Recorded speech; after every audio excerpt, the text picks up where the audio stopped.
Love Life, featuring your hosts Rebecca Detman and Jane Donovan. The sun shines bright as it moves across my face. I feel the light. I roll with life my way. Welcome to Love Life. I'm Rebecca Detman. And I'm Jane Donovan. And we roll with life our way, just as we know all of you roll with life your way. And that is what we are celebrating today. And in fact, challenging as well and supporting. We really want to support this very, very basic, very cliched concept of uniqueness. But today we want to go one step deeper. We want to look at how reality and our lives and our communities and our domestic setups are all arranged in ways which challenge our sense of uniqueness. In other words, we're constantly being bombarded with pressure of, have you met this goalpost, for example, by this age? Why are you reacting or behaving in this way in life? That is the quote unquote wrong emotion. And so we want to help to give you guys permission today, because as you guys get more and more spiritual, you are at times going to feel more and more wacky, and you are not going to fit in with a lot of mainstream thought and behavior and process. Maybe you never have. Maybe you felt like this since a child, but you've always modified it and held it in. Well, as you get more and more into your personal power, you can't hold it in. You just have to be who you are. So Jane and I want to blow up and deconstruct today some of the ideas that hold us, and some of them are so subconscious and they're so sort of almost on default, you won't even realize them till we say them, and then you'll give a little cynical laugh or a little sly nod and say, yes, actually that is something my mother always said, or oh yes, my friends do often talk on that theme, or oh yes, maybe I do occasionally box myself in that way and I hadn't even consciously realized it till now. So it's time to have a little conscious thought process around the different various so-called stereotypical benchmarks of life. So this came about where I was having a conversation with my beautiful husband about the different stages of life and the should-haves. And we were laughing about, what ones we'd ticked off and we'd achieved that and what ones we hadn't, etc. And really, does it matter? And that coincided with a beautiful blog by Elizabeth Gilbert, who is the gorgeous author of the book Eat, Pray, Love, which then became the big Hollywood movie that had Julia Roberts in it, which I loved, and I so plan on doing those 3 countries in the Eat, Pray, Love way. And Elizabeth Gilbert wrote a beautiful blog around what emotion are you feeling, and is it the wrong emotion? So Beck and I, of course, got talking on this. And I realised that perhaps a lot of people are feeling a race towards something that they don't need to be racing towards. And it's a default setting because that's how it's always been. And so an example, I think, if we start with age, is in the teenage years, you got to have a boyfriend or a girlfriend. Or if you're lucky and you're in an environment where you can be completely authentic and you feel that this is the way you are, have a same gender partner. But you have to have somebody that's interested in you. And it's like if you don't have that boyfriend or girlfriend that's interested in you, you kind of are underdeveloped and not achieved what you should at your age range. What do you reckon about that, Beck? I'm actually thinking about the 20s, and I've just realised I'm guilty of this trapping. Because I was in a serious relationship from 20 years old for 13 years, I will often say things like, I totally missed my 20s. I didn't get a 20s. You have said that to me quite a bit. Yeah. And so I remember when you became single again, I said, go live your 20s. So, yeah. And just quietly, she did. Thanks, Jane. No, I'm just saying that you would have fun, that you'd go and, she'd come back, because Beck's like a one-pint screamer. If she has one glass of champagne, she's giggling all over the place. And she'd come back and say, I stayed out till 3 o'clock in the morning and it was so much fun and I talked to so many people. It was so innocent and beautiful and early 20-ish like. But let's examine what the expectation is for someone in their 20s. Well, instead of modern, upcoming Western society, it's this idea that you go out in the world, you find out who you are as an adult, you earn your own money, you figure out your identity, you have some relationships, you party hard, you hold down a flat, you might have housemates. That's what we view as doing your 20s is. But plenty of people don't do that in their 20s. A lot of people are in childhood sweetheart relationships through their 20s, or they suffer illnesses or depression or fears and stay housebound through their 20s. Like, people have all different, maybe they spent their whole 20s travelling and feeling really ungrounded, like they could never anchor down into a community or a space. So, I mean, once again, what is normal? It's fascinating at Social 8, you know, where I, of course, have all the feedback from single people meeting each other. And most of our members, well, all our members are ranged from 30 up to mid-late 70s. But it's interesting how I will get an email from someone saying, oh, you know, I thought so-and-so was really nice, but I'm not interested in exchanging numbers and catching up again because, you know, how could he get to that age and not ever have owned his own home? And I think, really? Did you ask the question why? He might have a fascinating story and you could learn something. Or it could be that, well, what's wrong with somebody who's got to, you know, 40 years old and never had a really long-term relationship? Well, did you ask why? Might be a good reason. Or maybe there is no reason. Let's not worry about it. Let's go with it. We're so defined by these so-called goalposts, aren't we? Which frustrate me so much. And then what, the 30s?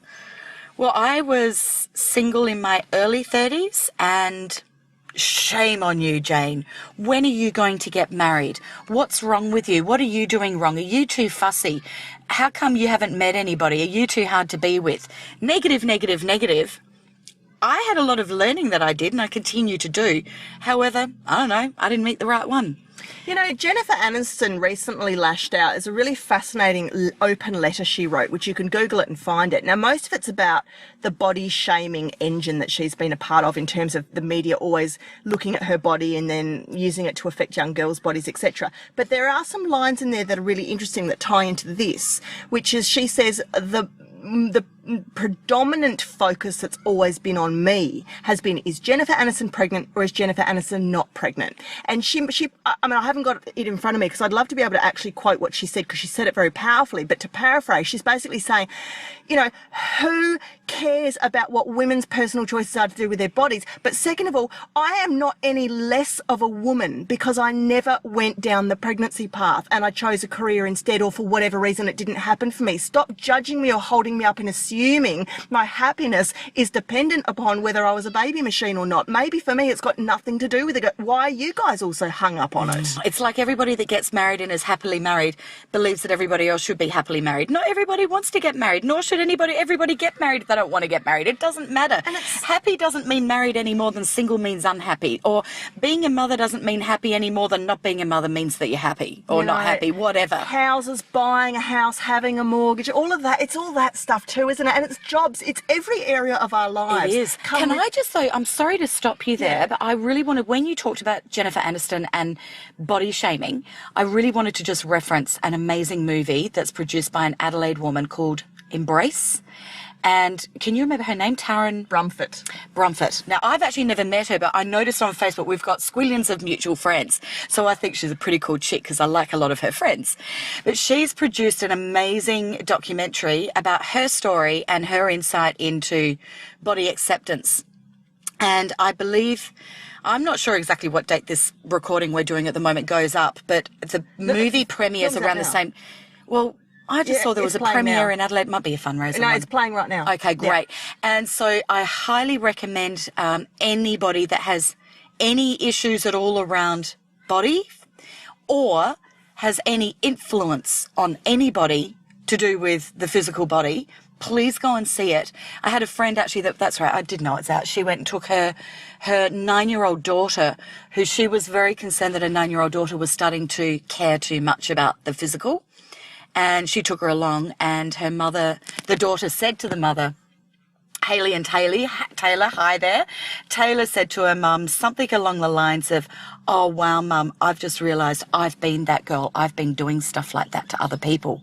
Now, at 9 years old, to get that and want to do it in a different way is amazing. It is. So I highly encourage you to have a look at that movie. So sorry for the deviation. Well, it's back to how it's in every area. It's not such a deviation because the film explodes a lot of the pressure and the myths and the expectations we put on women physically, which is no different from, you must do this with your house or property or mortgage, you must do this with your big white wedding and your marriage, you must do this with your career and your salary by this point and take this much maternity leave or not take this much or you're a failure. Australia.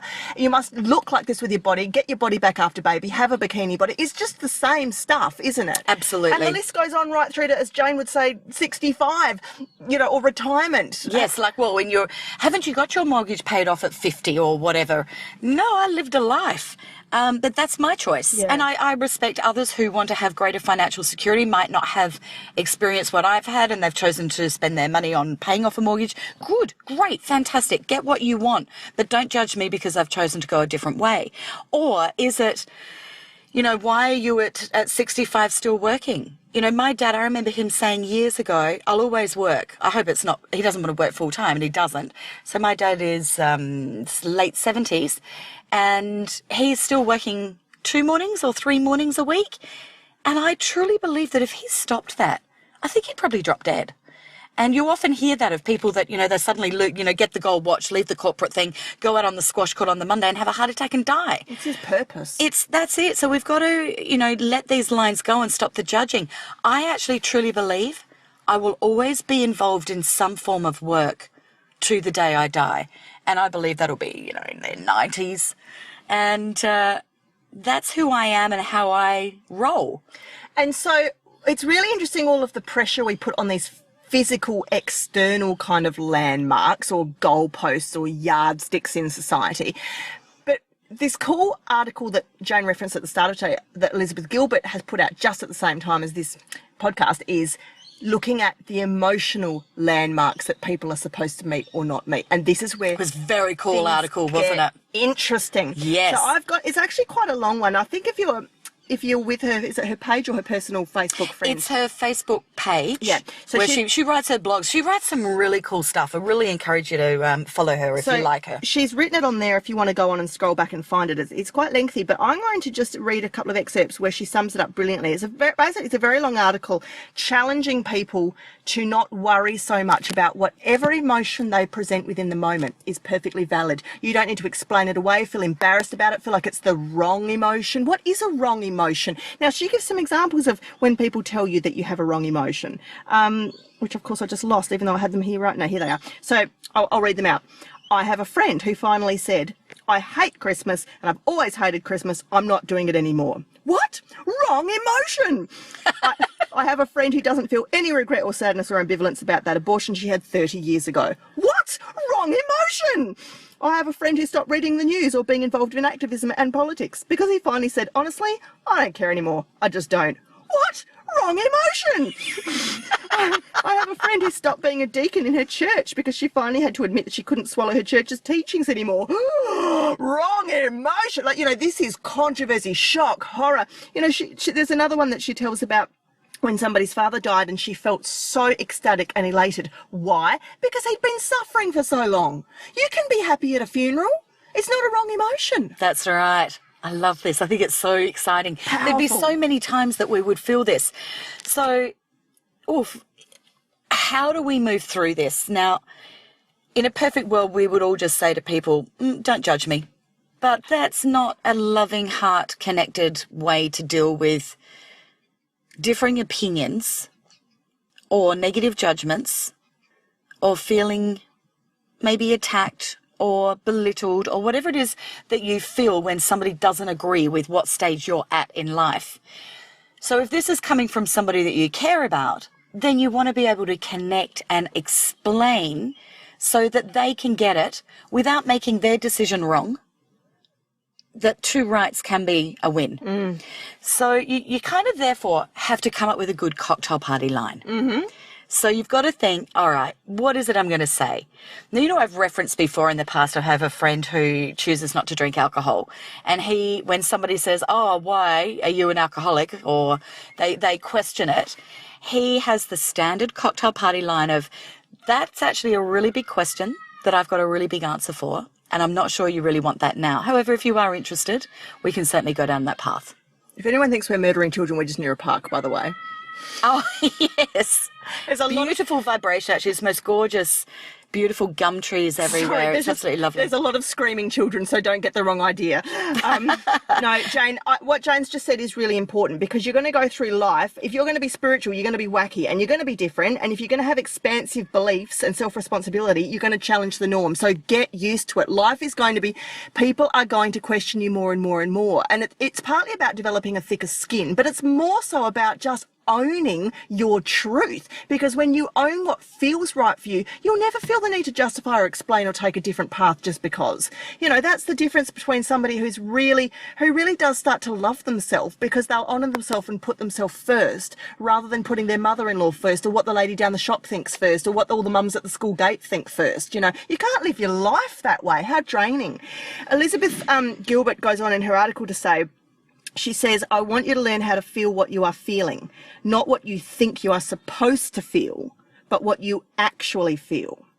She says, I want you to remove the wrong emotion button from your internal keyboard forever. I love it. And She writes very cool, doesn't she? She does. And this paragraph, I've got to quote it.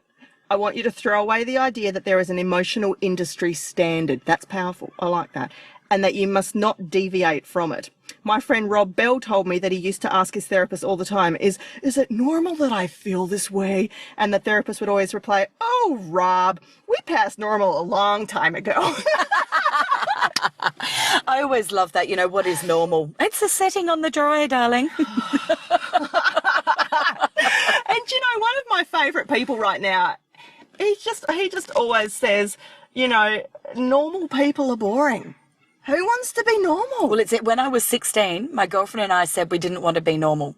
But what I realised was that that's not true. Everything is normal or nothing is normal. Doesn't matter which way you take it. Yeah. That it's either extreme. However, what I was saying was I didn't want to be average. But that's not true too, because there are some things in life I'm incredibly grateful that I'm average for. Yeah. So it's all just measuring and labels and... Do you know, is there such a word as average though, Jane? Or is it just either Well, an average is simply a mathematical thing. Average is like either disinterest, or you just like, you don't really care enough, so you don't really apply yourself at it. Or average is the majority. Yeah, well, it's just kind of that floating along on cruise control, isn't it? And not really daring to just be whatever is, perhaps. Or... yeah, well, as you say, it's kind of like I'm ambivalent. I mean, I could say I'm heaps average at maths, and I am, but that kind of makes me quirky and eccentric too. She's actually quite hilarious with maths. See? Jane's just used the word hilarious, so my averageness is actually funny. I think it's funny. Jane finds it funny. So how is that even a flaw or a failing when apparently I'm making somebody laugh because I'm average at maths? I'm owning this. I so want to buy land off of Beck. I want her to be a bank manager and lend me money because maths is very creative and interesting. No, Jane, no, you have 2,000 and I'll just have 2 cents. No, she wanted to pay me a heap of money that I owed Beck money, and Beck was insisting that she owed me money, and her maths, the way that she was justifying it was quite amusing. However, average, I don't know, what am I trying to think of? What's average? Okay, what do I not passionately give a care about one way or the other? Average, I'm quite happy to be average. I drive an average car. Yeah, so do I. So I just average. don't care. I don't care at all. Having said that, I love my car. It's highly functional. And actually, I'm about to contradict that because I actually do have a second car, but it's sat in the shed for, 15 years because I used to care about cars. I didn't even know this. I've got a red Alpha Spider convertible. What? 1980. It's one of the prettiest cars in the world. Why are we... Oh It's my... red. We need to take a photo of us sitting in this red convertible and put it up on the Love Life page. I drove it a couple of years ago. Okay, look, you know, maybe we could do a Thelma and Louise and drive up to the Gold Coast in it, hey? How's that? Oh, my God. So, instead of flying. Okay, so a car, let me use the car as the example. So I did care. And I had the sports car by the time I was, how old? 35 years old. I had a gorgeous sports car. And that suited what I cared about as an image then. Now I don't. I've got a very functional car and I just don't care. It's average. And that's fine. I don't have any energetic care factor about it. So average is perfect for me in that scenario. Because the day you stop worrying about trying to impress other people is the day you buy your own freedom once and for all, forever. And it's such an amazing feeling. Well, what I find interesting about this topic is I feel so many of our Love Life listeners are not in that trap. They don't worry about that. However, though, I think there's areas that we don't even realise, such as what we're talking about today, that we are doing the people-pleasing or the expected stereotype without stopping to think about it. Yeah. Yeah, it's just, if even just for one day or a week, you really analyse your life and listen to how the people around you speak, and listen to the limiting beliefs and restricting sentences which can pass through conversations so lightly you don't even notice that they just hemmed you in. But it just happened. Now, and of course, at every juncture there, you have a choice to accept that or to